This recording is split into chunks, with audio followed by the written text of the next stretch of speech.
Shalom Elohim, salam sejahtera bagi kita semua.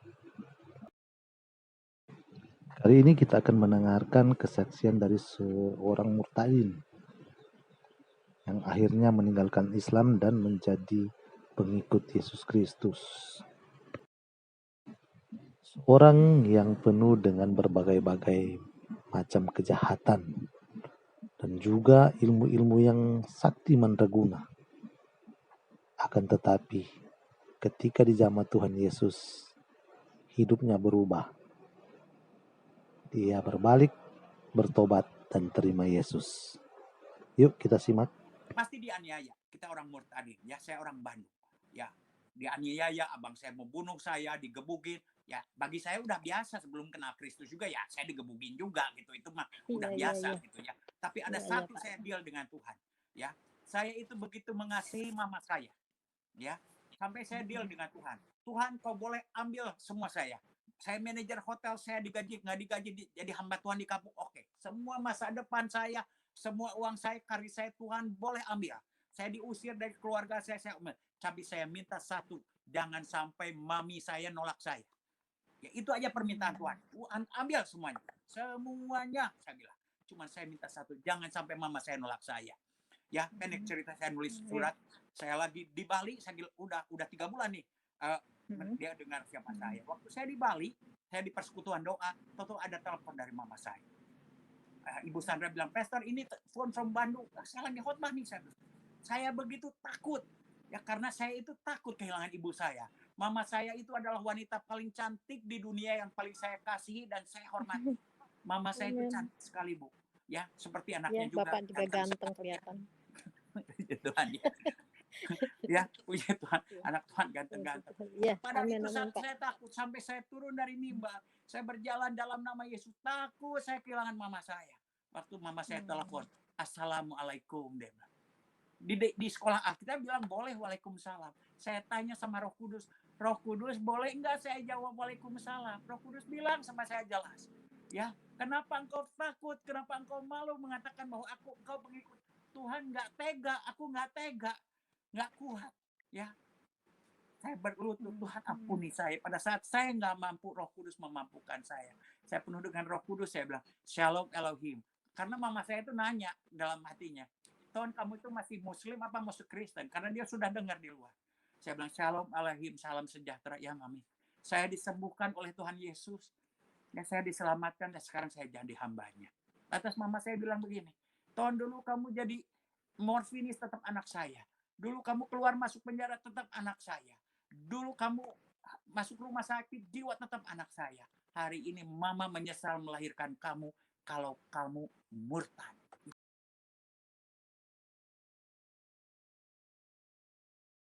Itu Muslim believer. Ya banyak sekarang di underground church orang Islam sudah terima Isa Al-Masih tetapi takut. Nah, masih ke masjid, masih ke sana, namanya MB, Muslim believer.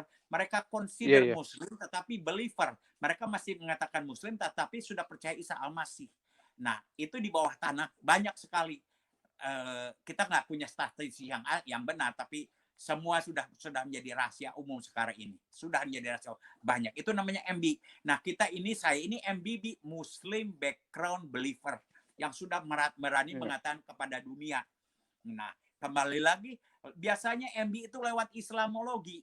Ya, lewat Islamologi itu lewat Al-Quran, sehingga mereka mengenal. Ya, prosesnya adalah, pertama pasti marah mendengar kebenaran. Ya, itu adalah proses. Setelah itu ada kuning itu transisi mereka, hijau itu sudah percaya dan dibaptis. Nah, kembali lagi itu di bawah. Tetapi MBB itu udah yang biasanya ketemu langsung, disamperin lewat mimpi, lewat dream, lewat mimpi. Itu namanya MBB. Seperti saya, bukan saya berani. Dari pertama juga pikiran saya takut. Tapi mulut nggak bisa diomongin. Ya, jadi antara roh dengan daging itu begitu. Nah, jadi contohnya Pak, waktu saya di Bali sama Pak Lolot itu, dikenali sama tentara. Nih orang Islam nih. Nih si Tony ini baru terima Yesus, kesaksian dok. Saya bilang.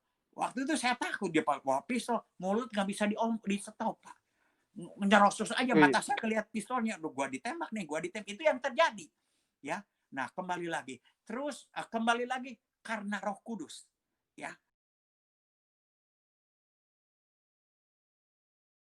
Di akhir ini sekarang banyak bermunculan kan dari dari underground church itu bermunculan yang dari Aceh, dari mana-mana saya memantau. Ya karena memang di hari akhir sedang dicurahkan, mereka akan diberikan vision and dream. Ya, mimpi dan penglihatan. Waktu kemarin saya 3 bulan yang lalu dari Pakistan. Saya khotbah di satu gereja, besoknya Tuhan akan mencurahkan, besoknya saya melihat, Pak. Melihat. Telepon pastor di gereja saya, mereka dikasih mimpi dan pada saat mereka langsung berhubungan dengan Yesus, mereka nggak ada takutnya. Mereka orang Islam datang ke gereja di Pakistan itu udah nekat kalau di Pakistan. Saya melihat Isa Al-Masih, saya melihat Isa Al-Masih dalam mimpi saya, dalam penglihatan. Siapa Isa Al-Masih ini sedang terjadi di mana-mana, di Saudi Arabia, di mana-mana. Ya,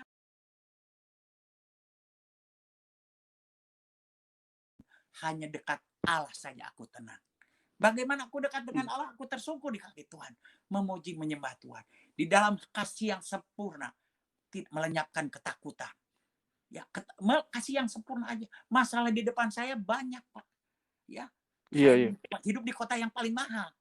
Saya tahu, saya banyak tantangan. Nggak mungkin, tapi saya tahu Allah saya. Karena saya dekat. Saya tahu firman itu dekat. Saya benar-benar percaya. Allahku yang memberikan, memelihara aku, itu aja tenang. Pada saat saya buka celah, misalkan saya bersaksi nih di Uber dengan pesawat, karena saya pakai Uber Select itu banyak, Uber Select itu luxurious car, mobil mewah. Jadi waktu bersaksi dengan manajer CEO itu, saya lagi bersaksi, disalib mobil saya, marahlah saya. Wah, langsung maaf di tangan saya langsung begini, itu kan nggak boleh dia. Aduh ampuni saya Tuhan. Saya bikin celah Pak, takut saya. Kenapa saya takut? Problemnya masuk ke saya. Ya, saya membereskan diri, di hadapan Tuhan, memuji Tuhan lagi, saya berhenti dulu, memuji Tuhan, menyembah Tuhan. Nggak takut lagi. Persoalannya tetap di depan kita. Tapi pada saat kita dekat dengan Tuhan, persoalan menjadi kecil. Pada saat kita buka celah, marah atau apa, persoalan jadi besar. Simpel. Nah, jadi itu yang ajarkan. Secara teologisnya, ya, Allah, Yesus Kristus mendamaikan kita dengan Allah. Pertama, yang menjaga jarak antara Allah dengan manusia itu adalah dosa. Dosa, iya benar. Fear is not from the Lord. Ketakutan bukan dari Allah.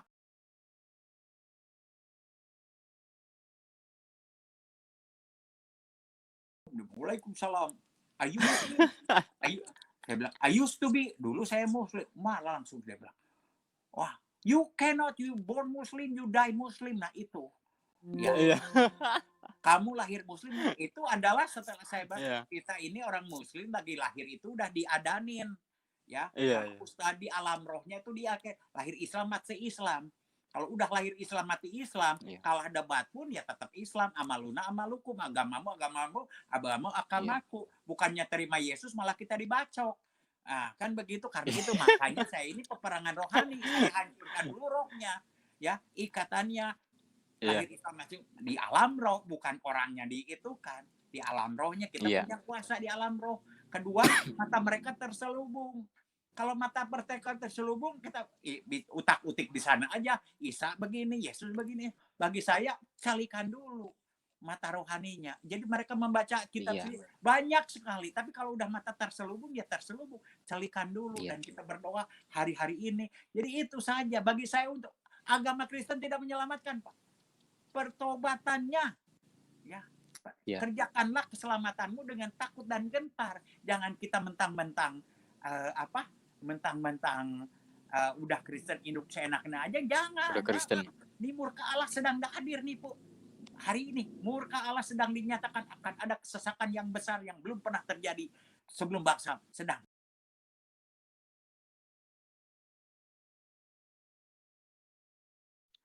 Karena semakin saya temui banyak orang yang radikal, kalau mereka tobat benar-benar radikal juga. Itu. Bagaimana caranya? Saya ini nggak pernah jual. Tapi kalau orang jual, saya beli. Maksudnya begini, Pak ya. Kalau saya ke Medan, di Medan itu kan orang berani semua. Pak Tony berani nggak dibilangin Pendeta Tony Muhammad Bastaman mantan pergurukunan? Silahkan saja. Ada orang yang takut, oh jangan bilang-bilang, ya saya sih ikut aja. Nah waktu saya ditulis begitu Pak, ya yang datang KKR itu di depan saya itu dukun. Entah itu dukun Kristen, entah itu pengen ngadu ilmu, katanya mereka. Saya berani mengatakan firman Tuhan, bukan saya yang hebat. Firman Tuhan mengatakan tidak ada kuasa di kolong langit ini selain kuasa Yesus di alam di kolong langit, di bumi dan di surga. Karena saya percaya itu, saya katakan, aku tahu kalian datang mau nyobain saya. Ya, saya ini hanya hamba. Kalau ada kuasa yang lebih hebat dari Yesus, saya belajar sama kamu. Tapi kalau you kalah, wah banyak sekali pengalaman terjadi Pak di lapangan. Petromak merebak itu, mimbar itu kayak gujrak, jreng, is real. Ya, tapi saya tetap khotbah menceritakan firman Tuhan. Nah, pada saat kita mencari film, pada saat Petromak dinyalain lagi, pada muntah darah. Nah, di situ karena apa? Roh yang di dalam kita lebih besar daripada roh yang ada di dunia. Itu firman Tuhan loh, bukan saya yang bilang. Jadi saya bukan bragging sok-sokan, bukan. Itu saya percaya firman Tuhan. Jadi saya ini dari dulu dipanggilnya Ghostbuster. Ghostbuster itu apa? Tukang usir setan. Ya, puji Tuhan sampai hari ini Pak, dari dari roh-rohnya Roro Kidul sampai terakhir saya ke Manado di Pina Betingan, itu orang kuat yang paling sakti, roh-roh paling sakti di seluruh Asia Tenggara. Kita doain ke sana. Ya, sampai ke sini pun saya diaduin sama Fudu. Makanya saya percaya Yesus Kristus adalah Tuhan bukan karena saya pendeta ngajarin saya teologi, saya percaya firman Tuhan, saya ngalamin. Oke, ngalamin mujizatnya, ya, dari yang pilek sampai kanker, yang setengah mati kita udah pernah ngelihat. Nah, karena saya ngalamin, ya udah mau bilang apa aja. Jadi digoncang apapun juga sama-sama. Kalau saya bisa sampai di Amerika diberkati ini, saya ini hanya supir Uber, Pak. Ya, saya tinggal di kota termahal di Amerika. Supir Uber nggak sanggup di sini. Ya, saya bisa keliling dunia 2-3 kali traveling lah, 2-3 kali setahun. Ya, untuk hidup di San Francisco itu hanya orang kelas orang teknologi IT sama homeless aja, termahal. Rahasianya satu, pada saat saya menolong homeless, saya melayani homeless, gelandangan, orang-orang narkoba yang di jalanan. Ya, carilah kerajaan Allah. Yang punya kerajaan Allah itu adalah orang miskin dan orang hina. Tuhan bawa saya ke sini, saya nggak punya uang Pak, saya nggak punya pohon dolar. Ya, tapi saya bisa keliling karena satu, Bapak saya di surga kaya raya. Kita hanya punya iman sebiji sesawi lah. Jadilah di bumi seperti di surga. Sampai hari ini Tuhan pelihara luar biasa. Itu. Jadi caranya dengan peperangan rohani. Jadi kemana-mana poin saya itu peperangan rohani. Rohnya dulu dihancurkan. Ya, itu roh dihancurkan.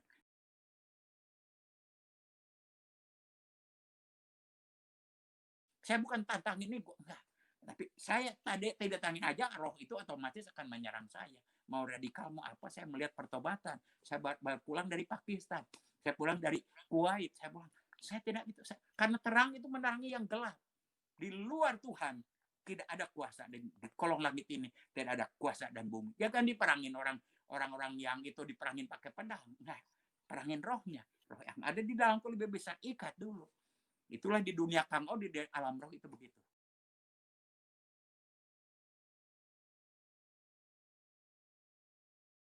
Saya mengalami pengalaman pribadi jatuh cinta sama Tuhan. Ya, sayangi Tuhan sampai 5 tahun pertama saya ingat Why Do You Love Me, ada lagu Kus Plus mengatakan Why Do You Love Me, so sweet. Ya, saya ini kenapa Tuhan? Nah, setelah saya mengalami begitu, tadi bilang spektakuler. Ya, Tuhan janjinya luar biasa. Jika engkau percaya, engkau akan melakukan seperti yang aku lakukan, even greater, kata Tuhan. Bahkan lebih besar. Kita tahu Yesus itu luar biasa. Tapi ada breakthrough-nya, ada poinnya, ada syaratnya satu. Ya, pasti dianiaya. Kita orang murtadin. Ya, saya orang Bandung. Ya, dianiaya, abang saya mau bunuh saya, digebukin. Ya, bagi saya udah biasa, sebelum kenal Kristus juga ya, saya digebukin juga gitu. Itu mah udah biasa gitu ya. Tapi ada satu saya deal dengan Tuhan. Ya, saya itu begitu mengasihi mama saya. Ya, sampai saya deal dengan Tuhan. Tuhan, kau boleh ambil semua saya. Saya manajer hotel, saya digaji, nggak digaji, jadi hamba Tuhan di kampung. Oke, semua masa depan saya, semua uang saya, karir saya, Tuhan boleh ambil. Saya diusir dari keluarga saya tapi saya minta satu, jangan sampai mami saya nolak saya. Ya, itu aja permintaan Tuhan. Tuhan ambil semuanya. Semuanya, saya bilang. Cuma saya minta satu, jangan sampai mama saya nolak saya. Ya, pendek cerita, saya nulis surat. Saya lagi di Bali, saya udah 3 bulan nih. dia dengar siapa saya. Waktu saya di Bali, saya di persekutuan doa, tahu ada telepon dari mama saya. Ibu Sandra bilang, Pastor ini phone from Bandung. Saya lagi khotbah nih. Saya begitu takut.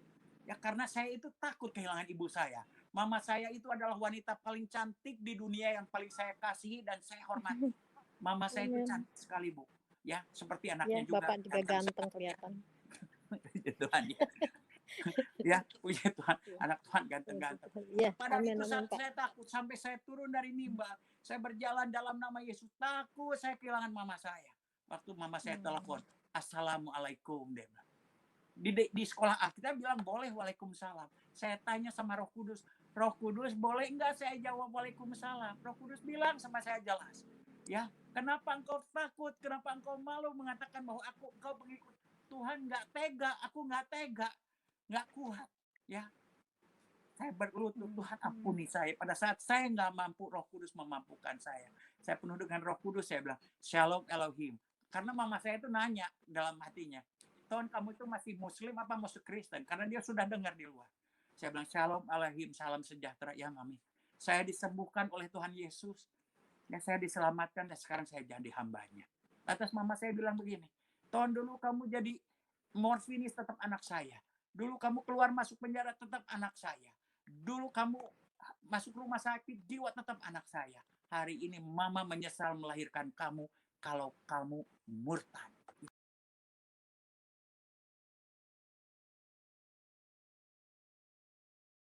Itu jawaban. Saya nggak kuat, Bu. Saya dibanting, saya nggak kuat. Saya lupa lagi khotbah. Saya nangis guling-guling. Gusti, ku nyeri-nyeri teing. Saya bilang, ya itu bahasa Ibrani. Sakit sekali. Sakit, nggak kuat. Saya marah sama Tuhan. Tuhan nggak pengen saya jadi pendeta. Kenapa kok akan saya jadi pendeta? Saya nggak mau berdiri di atas mimbar. Saya munafik. Saya nggak bisa mengasihi engkau lebih daripada mama saya. I'm out. Sakit. Ya, saya sakit. Saya udah mau jadi Muslim lagi. Waktu saya mau balik lagi, saya masuk ke kamar saya udah selesai saya jadi pendeta. Tahu-tahu Roh Kudus memenuhi saya lagi. Dan saya itu tahu Roh Kudus. Pada saat saya nangis, saya dapat holy laughter. Karena Roh Kudus, saya penuh dengan Roh Kudus. Saya berdiri bukan kekuatan saya. Saya ngaku di hadapan saudara semua. Saya nggak sanggup menjadi hamba Tuhan. Memilih Tuhan Yesus daripada mama saya. Tapi karena Roh Kudus saya berdiri. Tuhan Yesus, jika engkau ingin aku melayani engkau sampai mati, aku mau melayani engkau sampai mati. Keceplosan, Bu. Aku mau mati buat engkau. Kok gua ngomong begini? Tapi sudah keluar dari mulut saya. Ya, waktu itu juga I left my lovely mother just for you. Aku tinggalkan mamaku yang kukasih hanya buat engkau, Tuhan. Waktu saya katakan saya melihat petir. Petir itu tanda kejahatan iblis dari surga. Ya, tahu-tahu 5 menit atau 10 menit kemudian orang bisu datang nyamperin saya. Tetangga saya di Bali, di Ubud, di Desa Lotundu. Langsung dia ngomong, Kengken beli nangis kan. Kenapa kenapa kamu nangis? Dia ngomong bahasa Bali, saya nggak ngerti. Mujizat pertama pada saat saya katakan, I left my lovely mother. Saya tinggalkan mama saya hanya buat engkau Tuhan. Bukan karena kekuatan saya. Mujizat pertama sampai Ubud goncang. Ya, semua dengar sampai saya mau Pak Tony dia doakan. Enggak, saya lagi nangis, dia sembuh sendiri. Ya, hari itu luar biasa, Bu. Saya nggak ngerti pada saat saya bilang memilih Yesus daripadanya. Ya, saya pulang ke tempat doa saya, ada 3 orang jihad nungguin saya. Diutus sama bapak saya dari Mujahidin, dari Masjid Mujahidin. Diutus ke saya. Datang 2 hari sebelumnya dia. Ton, gua dibawa disuruh bapak kamu mengislamkan kamu lagi. Kalau gua nggak mau, lu mau apa? Saya bilang. Wah, berdebat. Dia bawa Al-Quran. Ya, saya bukan ahli Al-Quran, tapi saya tahu ayat-ayatnya. Yang itu aja. Saya menginjil dia. Besoknya hari Sabtunya dia bawa Alkitab. Tahun saya belajar Alkitab 3 kali saya baca dan kejadian Wahyu. Dia belajar Kristologi. Saya bilang, kamu nih bebal. Saya bilang, sudah baca Alkitab 3 kali, nggak tobat-tobat aja. Aku aja pendeta nggak tamat-tamat. Saya bilang, wah, berdebat lagi. Setelah itu dia simpan tasnya. Besok saya datang lagi. Jangan besok, Pak. Saya ada kebaktian. Kalau mau datang hari Senin, besoknya datang. 3-tiganya datang, Bu, tersungkur. Pak Tony doain saya. Kenapa? Saya bilang, rupanya mereka nyantet saya. Ngirim ilmu-ilmu ke saya. Teterak, bahasa Ibraninya tuh nggak nyemang. Oh, lu itu saya, kenapa? Rupanya kalau kita ngirim ilmu, nggak kuat tuh balik lagi. Pak Tony doain saya. 3 orang pertama saya doain orang Muslim, Bu. Ya, yang dua terima Isa Al-Masih karena lihat ilmunya lebih kuat. Isa Al-Masih, yang satu pikir-pikir lagi. Hari itu begitu banyak orang datang. Ya, ke gereja saya nggak tahu bikin apa-apa, saya hanya memuji Tuhan di atas di depan tembok. Tuhan saya nggak bisa. Waktu saya memuji Tuhan, tahu-tahu mereka sudah menari, Bu, tanpa didoain doa semua. Hari itu ada mujizat besar, ada breakthrough, ada terobosan.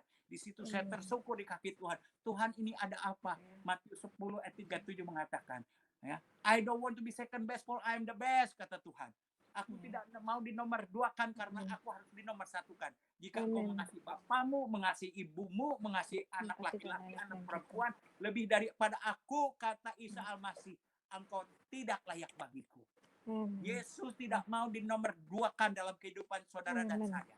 Kalau kita mengasihi Yesus dari segalanya, lebih dari segala, lebih dari bapak, lebih dari ibu, lebih dari anak, Tuhan berjanji ada 5.000 janji buat Tuhan. 5.000 janji. Dan Yesus Isa Al-Masih nggak pernah dusta, nggak pernah bohong. Apa yang dia omongkan pasti digenapi. Tapi kita ada syarat satu, yaitu mengasihi dia lebih dari segalanya.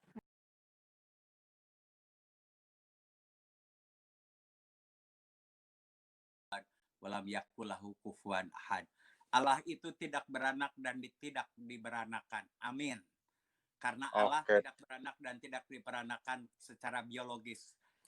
Tetapi Allah diperanakan karena Rohullah. Jadi saya mengaminkan kul huwallahu ahad, Allah itu soman itu, bahwa Allah tidak beranak dan diperanakan secara manusia. Tetapi Maria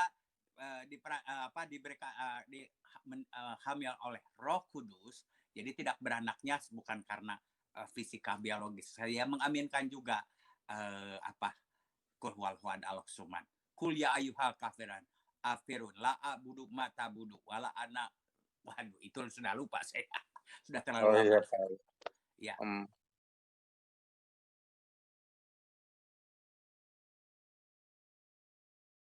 Saya di Jerman, saya itu kan punya ilmu dari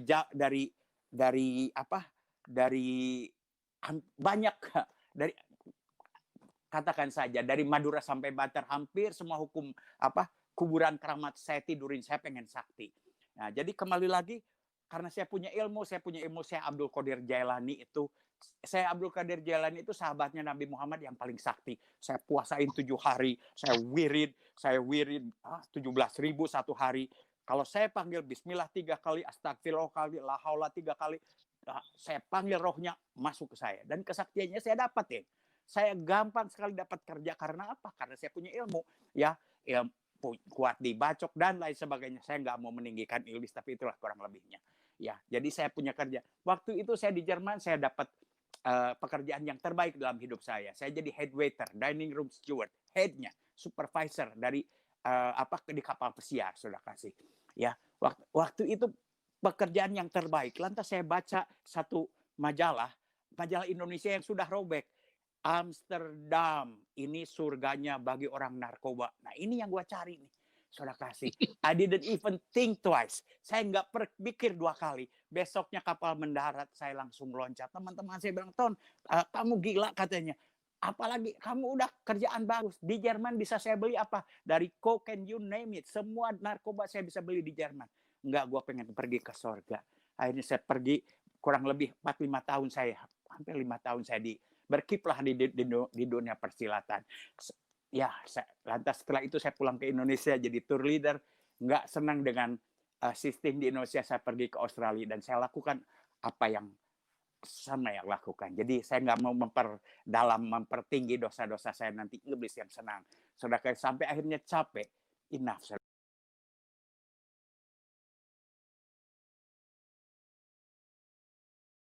Tuhan, saudara lihat tadi di videonya.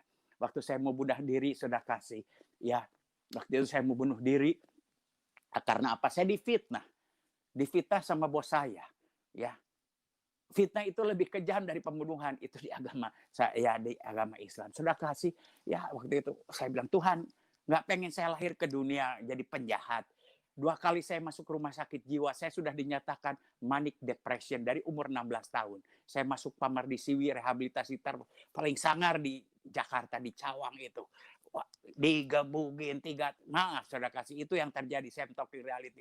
Digabungin pakai ngerokok aja nggak boleh, Scott jam 1000 kali apa berapa kali, saya nggak bisa jalan. Saya dimasukin sana. Dan saya dinyatakan manic depression. Manic depression itu sekarang bipolar. Mungkin bahasa Indonesianya 2 kepribadian. Kalau nggak semangat manik, kalau nggak depres. Swing mood, nggak pernah. Jadi dan dokter di Eropa, di Australia bilang, kamu nggak bisa sembuh lagi. Kamu harus minum obat penenang sampai kamu mati.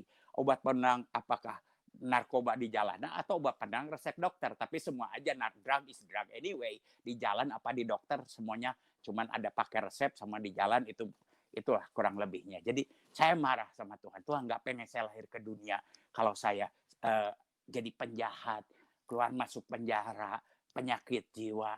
Saya bilang, mau mati aja nggak boleh. 4 kali saya coba bunuh diri, nggak mati-mati. Sudah kasih saya raup itu kokain sama obat-obatan, saya sikat kokain, nggak mati juga. Saya nggak mau loncat dari gedung tinggi, sakit. Kalau nggak mati kan, aduh sakit. Saya matinya mau high aja gitu ya.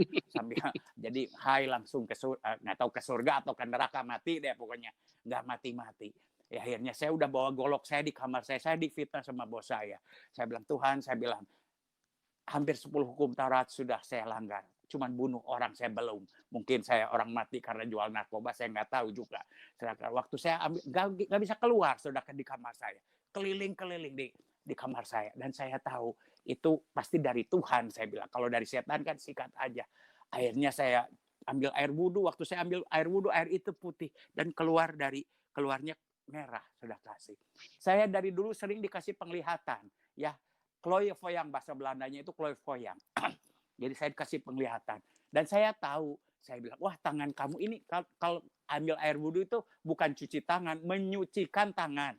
Ya, wah ini saya bilang, saya tahu tangan kamu banyak darah, maksudnya kotor, nggak layak. Kalau saya nggak layak, kalau saya nggak layak, excuse me.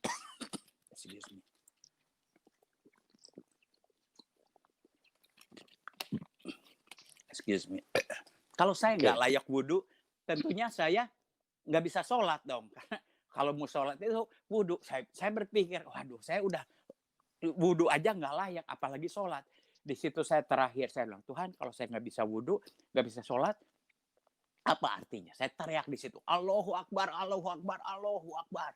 Waktu saya teriak itu, saya dikasih titik terang dan semakin terang. Di situ saya pikir guru-guru saya yang datang. Excuse me. Dipikir saya guru-guru saya yang datang. Ya. Karena banyak guru-guru saya yang suka datangin saya. Ternyata ini gara-gara si Paulina yang cerita Yesus. Wah, ini dia nih gara-gara si Popo yang nginjelin saya. Saya bilang, not you man, I didn't call you, okay? Bukan Anda yang saya panggil. Saya panggil Allahu Akbar. Tapi saya tahu Isa Al-Masih. Since you are here, can you heal me?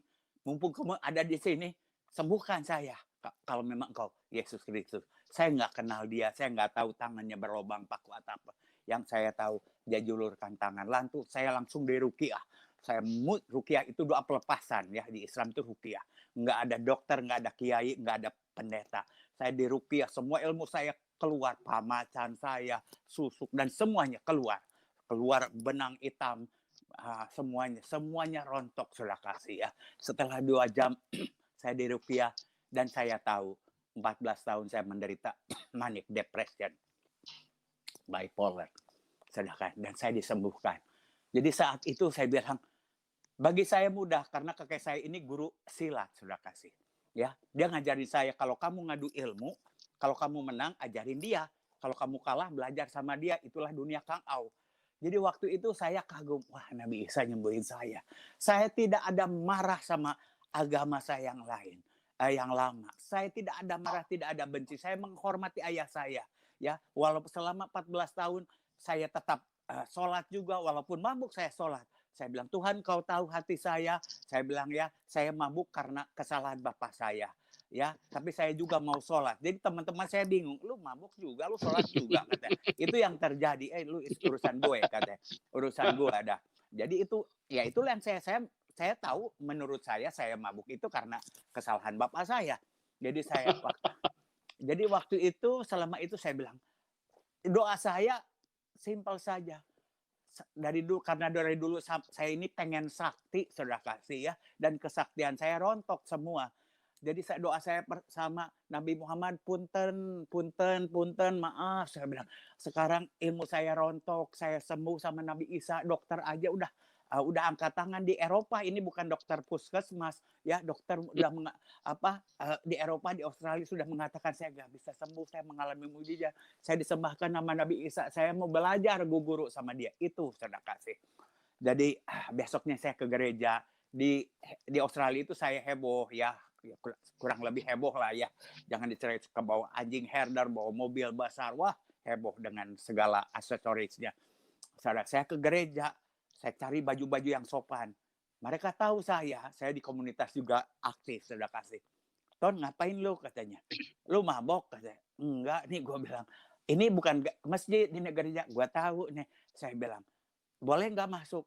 Mereka curious ya, curiga ini ngapain nih mau datang ke meja.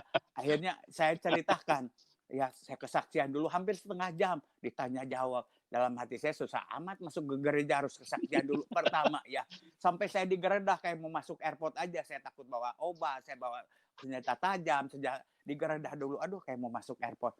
Akhirnya saya duduk di paling belakang di gereja di Melbourne. Saya bilang, saya hanya nangis aja waktu itu, Tuhan, I'm not belong to these people. Mereka orang baik-baik karena saya tahu mereka juga. Saya nangis di belakang. Nah, waktu saya lihat pendetanya pakai jubah, pakai ini putih, wah, saya bilang, nggak mungkin saya jadi pendeta. Saya bilang, saya lihat majelisnya pakai jas, pakai dasi, nggak mungkin. Saya lihat ada si Yanto itu teman saya. Kalau malam minggu dia buka meja main judi di rumahnya dia. Oh, orang Kristen tuh boleh main judi. Itu di pikiran saya. Ternyata nggak boleh, saudara kasih. Ya itulah gereja nggak lahir baru ya begitu, saudara kasih. Akhirnya saya samperin ke Pak Pendetanya. Dia tahu saya juga. Pak Pendeta izinkan saya bilang gosok WC gerejanya. Thank you Ton, terima kasih. Pulang aja. Disuruh pulang. Takut saya bawa pulang keyboardnya ke rumah. Itulah nasib saya, saudara kasih. Ya di mana-mana saya ditolak. Saya tidak tersinggung, saudara kasih. Saya enggak, itulah memang kehidupan saya ya. Yang saya mau katakan di sini, gereja pun menolak saya. Gosok gereja, WC gereja pun saya ditolak. Saya loncat 10 tahun kemudian setelah saya jadi hamba Tuhan. Saya membantu Pak Henry Yosodiningrat membuka Granat. Saya salah satu perumus dari Rakernas pertama di Granat, Gerakan Nasional Anti Narkotik itu ya, yang merujuk undang narkotik di Indonesia. Saya ke Amerika tahun 2001, 10 tahun dari saya bertobat, saudara kasih. Ya, ternyata apa yang terjadi waktu itu saya tinggal di Teen Challenge, rehabilitasi terbaik di seluruh dunia. Saya punya rehabilitasi juga di Indonesia.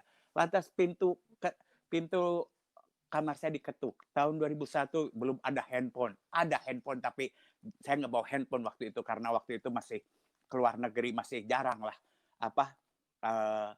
Diketuk pintu saya. Pastor Tony Muhammad Bastaman, who are you? Katanya. Siapa kamu? Siapa saya? Aku juga bingung, saya bilang. Biasanya saya mabuk, bangun pagi di got, saudara kasih ya. Sekarang saya bangun tidur ngelihat gambar Yesus, astagfirullahaladzim, saya ini murtad ya. Astagfirullah, saya ini pendeta. Saya perlu waktu 5 menit sadar siapa saya. Saya bilang, ada apa? Saya bilang, kemarin United Nations, Perserikatan Bangsa-Bangsa telepon kami. Anda diundang untuk berbicara di PBB. Lantas saya tersungkur di kaki Tuhan. Tuhan, siapa saya? Siapa saya? Saya bilang, ya sampah masyarakat. Saya nggak pernah ngimpi jadi pendeta. Yang saya mau katakan kepada saudara kasih, ya, keluarga menolak saya, masyarakat menolak saya. Seringkali saya pun di gereja ditolak. Karena penampilan saya beda. Rambut saya gondrong, saudara kasih pakai jaket halip, pakai rantai. Katanya, Pak Tony, kamu itu pendeta? Iya, saya bilang. Kok pendeta rambutnya gondrong? Yesus kan rambutnya gondrong juga, saya bilang. Kamu rambutnya pendek, hatinya gondrong. Itulah bahasa saya waktu itu masih diproses. Jadi karena saya udah ditolak di mana-mana. Tapi saya mau katakan sama saudara, dunia boleh menolak saya. Tapi ada satu yang nggak pernah nolak saya. Namanya Yesus Kristus, Isa Al-Masih, Siratal Mustaqim. semua kemuliaan bagi Allah. Jadi kembali lagi, itulah yang terjadi, itu poin yang saya bicarakan. Saya dari Australia 4 tahun kemudian saya pulang ke Indonesia. Di mana-mana saya mulut nggak bisa di-stop, saudara kasih ya. Nggak tahu dari mana. Mulut nggak bisa di-stop ya. Jadi saya hampir setiap hari cari persekutuan. Yang bule, yang apa di Australia. Nggak disuruh apa-apa, bersaksi di mana-mana. Ya bersaksi. Jadi itu mulut nggak bisa ada waktu saya bersaksi itu ya geng-geng atau segala macam dibawa ke gerejanya nggak siap juga waktu itu. Ya akhirnya bibirlah persekutuan. Di persekutuan itu baru saya ngelihat begitu kagum, saudara kasih. Wah, Nabi Isa ini sakti banget. Saya bilang ya, orang pada bertobat begini. Saya mau berguru karena poin saya itu ikut Yesus itu pengen sakti. Dan kesaktian saya salah. Ya lihat orang pada bertobat, geng-geng pada bertobat. Wah, sakti benar. Saya mau Jadi saya pun udah bersaksi baru 3 minggu di satu persekutuan yang nggak ada pendetanya, nggak datang penginjil. Saya bilang pendetanya nggak datang. Saya kesaksian langsung saya khotbah aja. Dalam hati saya khotbah mah sama aja. Dulu pakai Al-Quran, sekarang pakai Alkitab. 3 minggu baru baca Mazmur sama Selamat Pagi Roh Kudus. Satu ada yang minta didoain, Ton doain gue. Aduh, doain gimana nih gue? Gue bilang surat Yasin gue tahu, ayat kursi gue tahu nih. Saya nggak tahu, saya pelukin aja. Tuhan Yesus, saya bilang, engkau sembuhin aku, sembuhin dia dong. Langsung dia manifest. Waduh, gerubuk manifest. Hebat amat, nggak ngerti apa-apa. Saya bilang, satu lagi nyamperin saya. Ton doain gua juga. Oleh bulir-bulirnya engkau sembuh. Mas, bukan bulir-bulirnya, bilur-bilurnya. Oleh bulir-bulirnya aja sembuh. Saudara kasih apa bilur-bilurnya. Itulah pengalaman saya. Nggak ngerti apa-apa.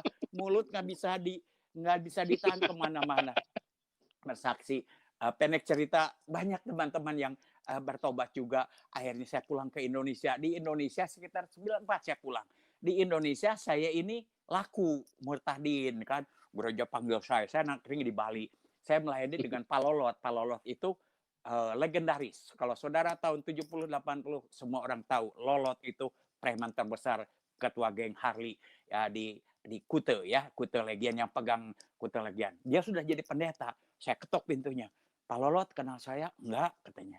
Dulu saya anak Bandung yang digebukin sama 14 orang anak Harley. Oh, yang di Labarong Disco? Iya, kata. Oh, gue ingat lu, katanya. Masih ingat sama saya, katanya.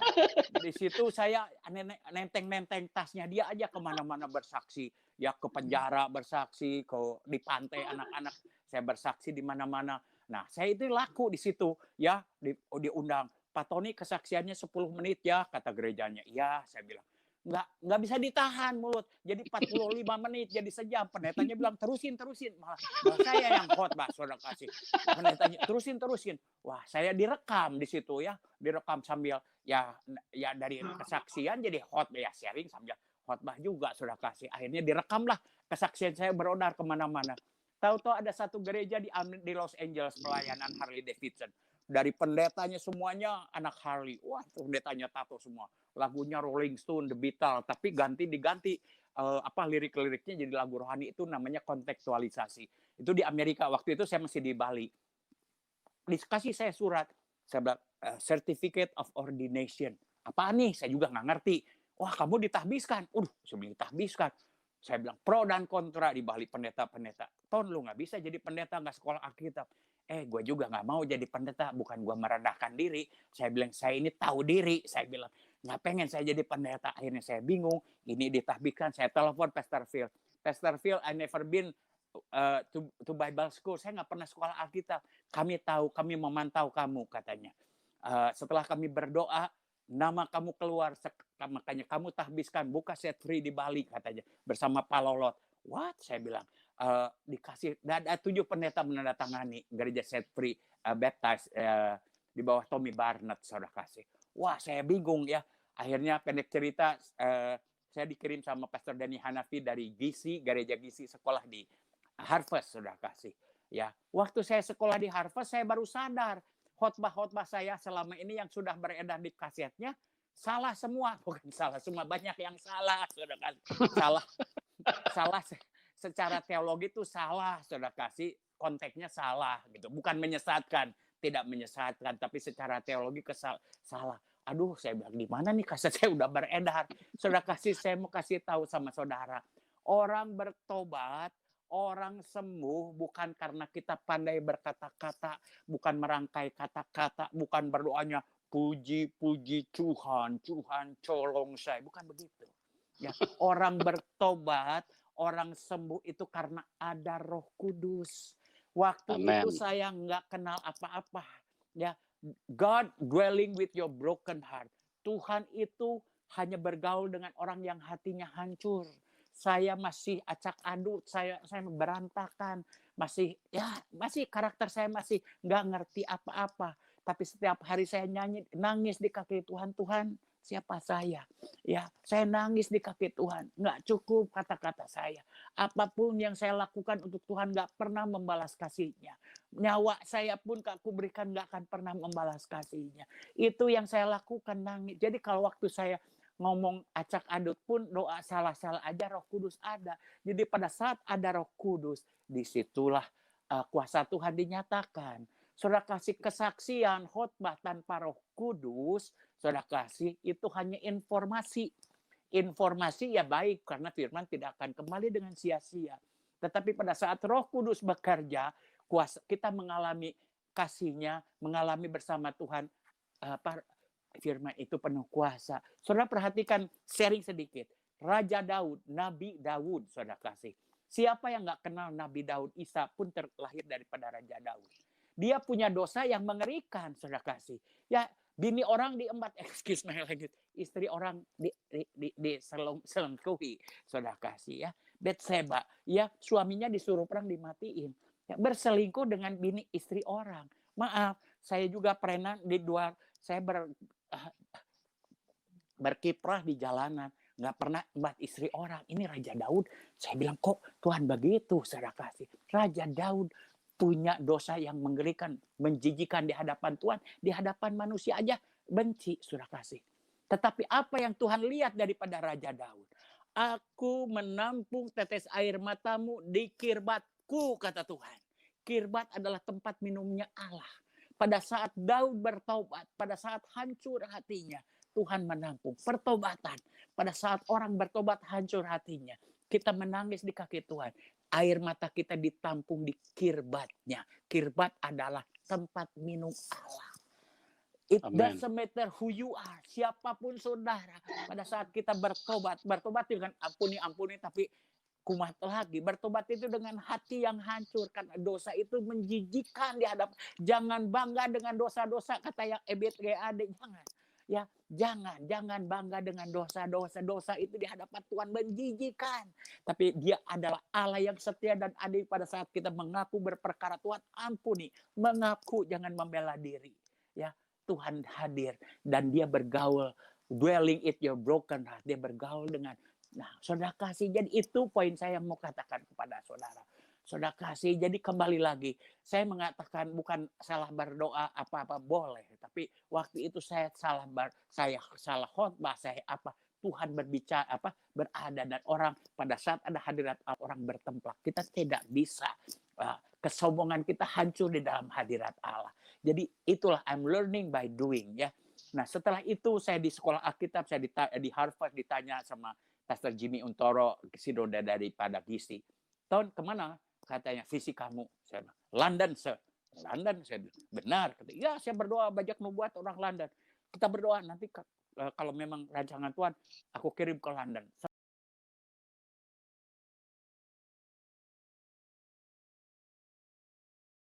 Senang dong, saudara kasih mau dikirim ke London, ya. Saya ini city boy, saudara kasih. Ya, city boy. Di Amsterdam saya nggak pernah, di Majalaya, di Cileunyi nggak pernah. Saya city boy, anak menak, ya. Jadi saya bilang, wah, senang sekali saya mau dikirim ke London, ya. Waktu saya sekolah di Harvard, di mana? Di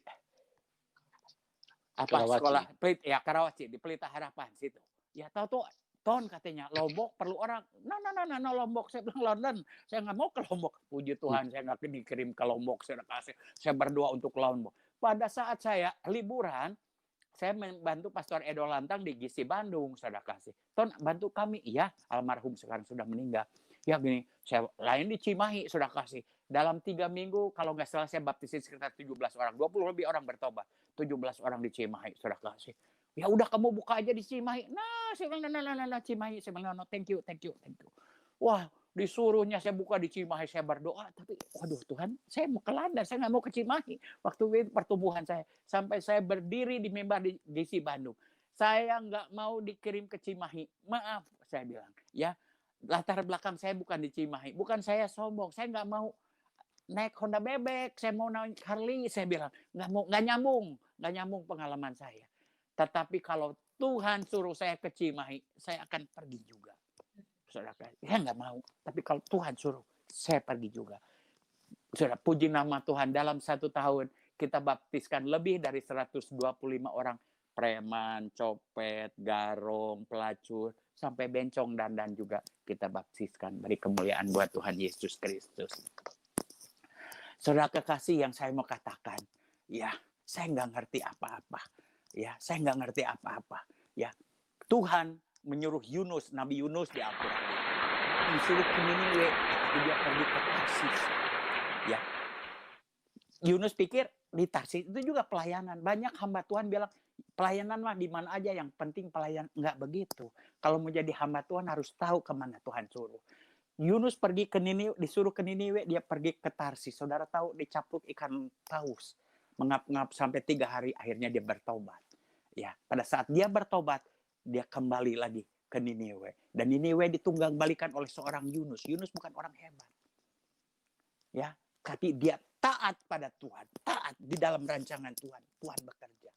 Ya, banyak hamba Tuhan, termasuk saya dulu, disuruh ke Brebes, perginya ke Brisbane.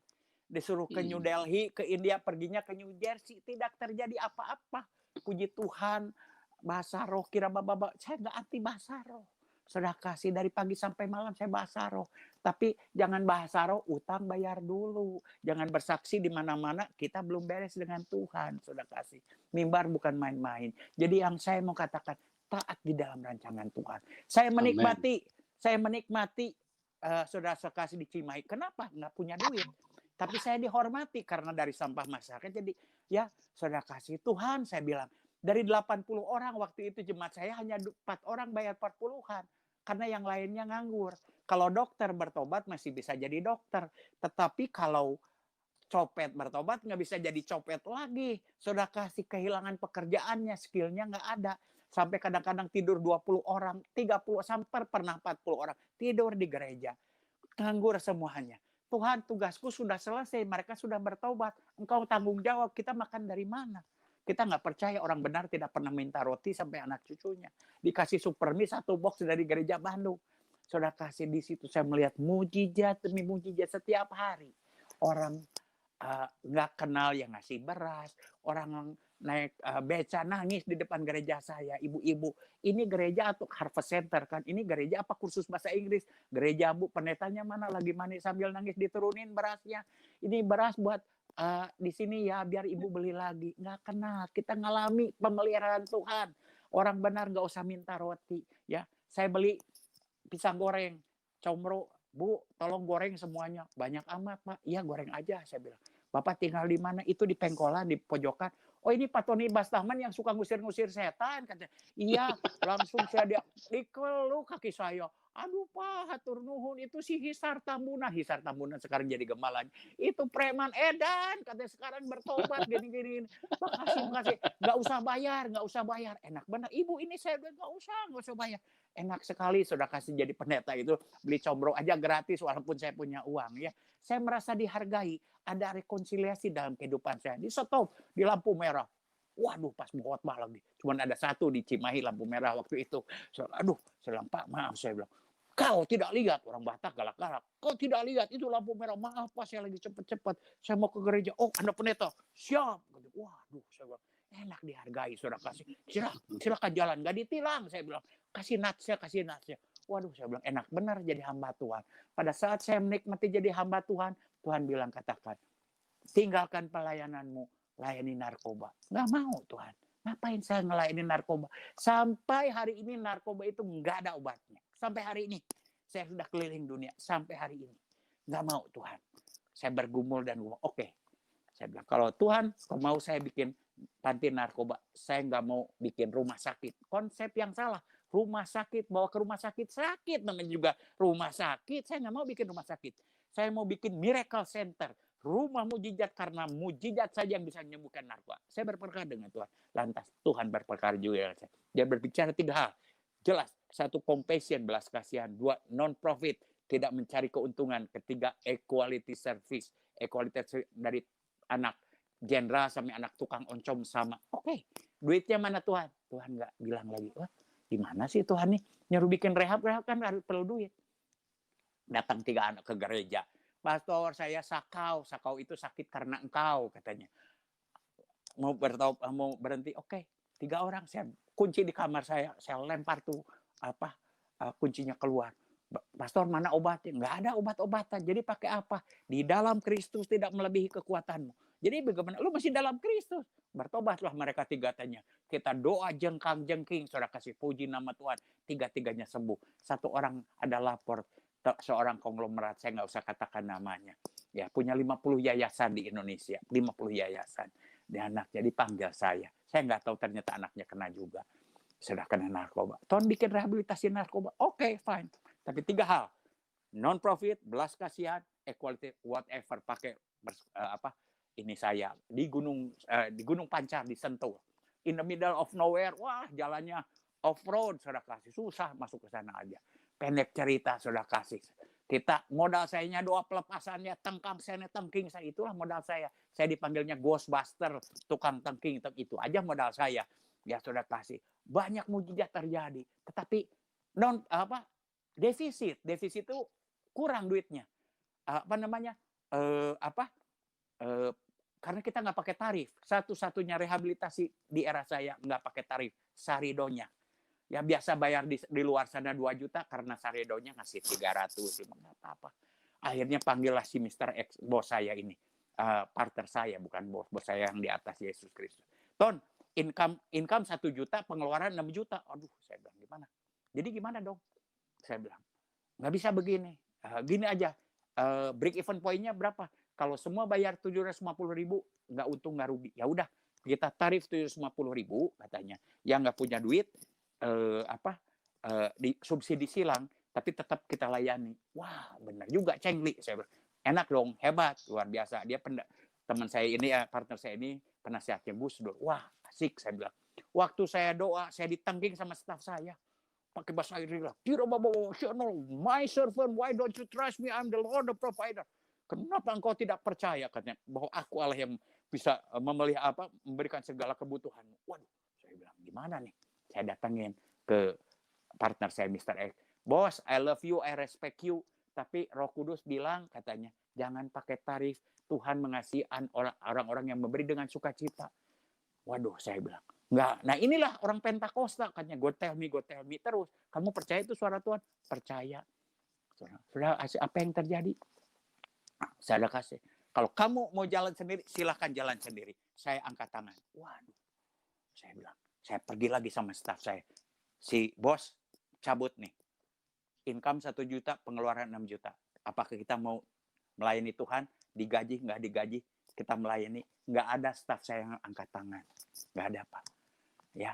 Oke, kalau gitu, gue terakhir yang dapat gaji. Semuanya angkat tangan. Siapa, Pastor?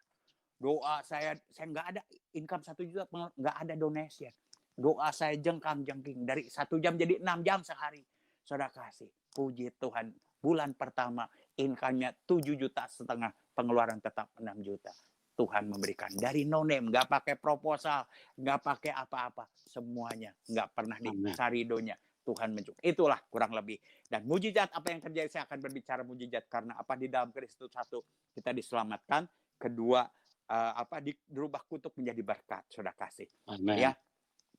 Waktu saya sekolah Alkitab, saudara kasih, saya melayani satu keluarga. Ternyata preman semua. Keluarga Siwalete di Rawamangun. Itu keluarga, kalau saudara pernah tahu disko Tanamor. Tanamor itu di Jakarta, Tanamor itu di Jakarta disko yang paling hebat, paling top di situ. Mereka lah yang pegang disko Tanamor itu, keluarga Siwalete. Karena saya melayani ibunya, saya hanya nyanyi, satu-satu bertobat, saya nggak tahu apa-apa. Lantas Tante Tince, mamanya bilang, ya apa nih, Ton, doain anak saya yang satu di Perancis, udah 14 tahun nikah, nggak punya anak. Oke. Waktu itu mahal, interlokal, nggak ada WA, nggak ada apa, mahal sekali. Saya telepon, Kak Oli, saya bilang, ada firman Tuhan, saya juga lupa ayatnya di mana. Mantan narkoba itu maklum aja, rada error ya, kurang cerdas, saya bilang. Tapi ayatnya mengatakan, diberkatilah kandunganmu, saya bilang, buat orang yang lahir baru. Saya bilang, lahir baru itu apa? Katanya, saya dari Kristen dari kecil. Akhirnya saya layani lahir baru, bertobat. 2 minggu kemudian saya telepon lagi, Ton, katanya, saya sudah bersuka cita luar biasa, katanya. Dari kecil saya belum pernah bersuka cita, katanya. Seperti sekarang ini. Biasanya pulang saya naik tram 3 kilometer, sekarang saya jalan kaki menari-nari. Karena kalau naik tram malu, katanya. Dia suka cita, hanya di lahir baru, saudara kasih. Saya mau punya anak, nggak apa-apa. Puji Tuhan, saya bilang. Tetap saya doakan. 2 bulan kemudian, saudara kekasih, mamanya telepon saya di sekolah. Ton, Olivia hamil. Puji Tuhan, bukan saya yang menghamilin, saudara kasih ya. Suaminya di Amerika, saudara kasih ya. Dia teriak, Olivia hamil. Puji Tuhan. Banyak sekali kesaksian orang bisa hamil karena tadinya nggak bisa hamil. Tapi ini lain daripada yang lain. Ternyata Olivia itu ovariumnya sudah diangkat. Saya juga nggak ngerti apa itu ovarium waktu itu. Satu alat di kandungannya sudah diangkat. Jadi kalau dia mau hamil lagi harus pakai bayi tabung. Tanpa bayi tabung, ovariumnya nggak ada. Si Olivia hamil, sekarang anaknya sudah besar. Sampai rumah sakit di Perancis ditulis miracle baby. Kalau saudara nggak percaya, telepon sendiri keluarga si Walete, pendeta John. 10 dari keluarga itu melayani Tuhan, menjadi pendeta, konseling yayasan di konseling. 10 ya, suami istri, saudara kasih. Luar biasa. Salah satu bukunya terlaris mengenai doa pelepasan, terlaris di Indonesia. Saya lupa namanya apa. Peperangan mengenai diri sendiri melawan, pokoknya peperangan rohani. Waktu saya baca, ini yang pernah saya khotbahin. Saya juga nggak ngerti khotbah apa, tapi anak rohani saya luar biasa. Johnny Siwalete di Indonesia Timur, punya yayasan solid, nggak tahu. Di Indonesia, pakar mengajar ke peperangan rohani yang luar biasa di daerah Indo Timur. Jadi kembali lagi, saudara kasih, mujizat masih terjadi. Saya belum ketemu ke anaknya, tapi karena waktu saya pulang nggak pernah ketemu, saudara. Tapi sudah besar dan di rumah sakit dikatakan miracle baby. Yang kedua, saudara kasih, ada satu preman besar namanya Dodi Sitepu. Ya, dia saya dengar bekar disko di Medan, dikejar sama preman besar Olo Panggabean. Dia, yang saya dengar, dia pernah menyelundupkan senjata ke Aceh kalau nggak salah saya dengar ya. Pokoknya preman besar, dia masuk ke rehabilitasi saya. Bikin onar, dia menyelundupkan ganja di rehabilitasi saya. Hampir rehabilitasi saya ditutup. Nah, keluarga si Walete ini ada yang polisi. Pastor katanya, kalau kita lapor polisi, nggak selesai ini masalah. Jadi gimana? Wah, mungkin ditutup. Saya kalap. Saya masukin sel tuh 4 orang Batak, 1 orang Cina. Dan saya masukin sel yang terlibat itu nyelundupin minuman atau apa ke dalam rehab. Saya kunci dari dalam. Saya bilang, gue nggak tahu kalian siapa di luar. Siapa? Saya bilang. Tapi ini adalah rumah Tuhan. Saya mati buat Tuhan. Saya gamparin tuh 5-5-nya. Nah, salah satunya si Dodi itu. Wah, suruh Scott Jam selalu merangkak itu. Dodi itu tangannya pernah patah. Jadi waktu itu nyengsol lagi, saudara. Itu yang saya dengar. 2001 saya ke Amerika sebentar, 4 bulan, saya balik lagi. Dodi sudah nggak ada di rehab saya. Saya nggak tahu kemana, saya biasa pelayanan. 3 tahun kemudian saya mau khotbah di Bandung, di Jalan Merdeka. Tahu si Dodi nongol. Aduh, saya bilang, Dodi, Tuhan, saya bilang, gimana nih saya mau khotbah nih? Jangan-jangan dia membunuh saya, pernah digamparin sama saya, itu yang terjadi. Ya, saya doa, ya mau diapain lagi, udah digampar, mau diapain lagi, ya pasrah aja. Tahu dia ngamperin saya. Pastor, katanya, saya mau bersaksi. What? Bersaksi? Saya bilang, iya. Katanya. Belum saya bilang, ya udah naik dia ke mimbar. Saya digampar sama Pastor Tony Bastaman, katanya. Hari ini saya menjadi pendeta di GBI. Saya merinding saat itu. Wah, saya bilang, saudara kasih, yang saya dengar dia pernah menjadi ketua youth GBI seluruh Indonesia, ketua youth. Dan dia pernah pegang 100 di BNN, 100 ketua harian dia di BNN. Pernah dia di sana pegang 160 rehabilitasi seluruh Indonesia. Saudara kasih, punya gereja di mana-mana, di pusatnya di Palangkaraya. Posko kepelayanannya luar biasa, saudara kasih. Jadi kalau saya bersaksi ke ke penjara-penjara, saya khotbah cuma 5 menit, 10 menit. Saya bersaksi, saya pelukin satu persatu. Your pain is my pain. Penderitaanmu adalah penderitaan aku juga. Lantas mereka gerebek-gerebek. Udah manifest. Saudara kasih, mereka tahu yang apa yang mereka lakukan nggak benar, saudara kasih. Dan Pak Tony, gampar saya juga ingin seperti pendeta Dodi Sitap. Itu yang mereka diusahakan banget orang saya bisa katakan menampar itu bagus, tapi itulah yang terjadi. Kalau sampai hari ini saya Tuhan izinkan lebih dari 900 saya baptiskan, dan sudah kurang lebih 40 menjadi pendeta, pemimpin yayasan, jadi pendeta 40 orang daripada mereka sampah masyarakat yang menjadi top leader di Indonesia. Itu semua karena kemuliaan Tuhan. Saya adalah sampah masyarakat, dan 2 bencong sudah menjadi pendeta, sudah kasih. Kenapa saya judulnya History Maker? Di mana dunia gagal melayani narkoba, tapi saudara dan saya yang terpanggil di dalam rancangannya, terpilih dalam menjadi history maker. Dunia gagal melayani narkoba. Saya punya bukti. Walaupun banyak anak rehab yang mati kena HIV, kena AIDS, tapi mereka sudah kenal Tuhan. Walaupun mereka relapse lagi pun, mereka sudah, tugas saya sudah selesai. History maker adalah apa? Di mana dunia gagal menyalini narkoba. Ya, tapi Tuhan Yesus, kalau kita mau memanggil kita menjadi history maker, kita buktikan kepada dunia bahwa di dalam nama Yesus, di dalam pertobatan yang sejati, dalam rancangannya. Dan bencong pun LGBT ini nggak ada obatnya, katanya gender, bahkan di Amerika diajarkan. Bencong dan pun sudah 2 jadi hamba Tuhan. Semua untuk kemuliaan nama Tuhan. Saya adalah keledai yang Tuhan, dan saya ke Southeast, Middle East, kemana-mana hanya untuk Tuhan.